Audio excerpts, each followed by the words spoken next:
মানুষ এখানে যাতে ঢুকতে না পারে, কোনো গাড়ি ওরা ঢুকতে না পারে সেটি পুলিশ প্রশাসন চেষ্টা করছেন এবং পাশাপাশি ফায়ার সার্ভিসের টিম, কয়েকটি টিম আমরা দেখেছি। এই মুহূর্তে সেনাবাহিনীর টিম আমরা দেখতে পাচ্ছি এবং সেনাবাহিনীর কয়েকটি টিম আমরা দেখতে পাচ্ছি এবং তারা এখানে আসছেন সেটি আমরা দেখতে পাচ্ছি।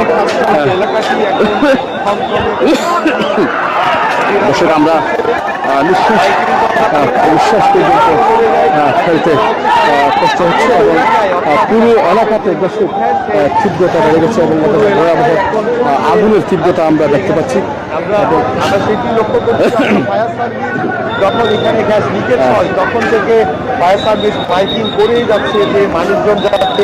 সেনাবাহিনীর টিম আমরা দেখছি, তারা এখানকে যারা রয়েছেন অর্থাৎ আশেপাশে যারা রয়েছেন তাদেরকে সরিয়ে দেওয়া হচ্ছে অবশেষে প্রশাসন এবং অন্যদিকে ফায়ার সার্ভিসের টিম কয়েকটি টিম অর্থাৎ সদর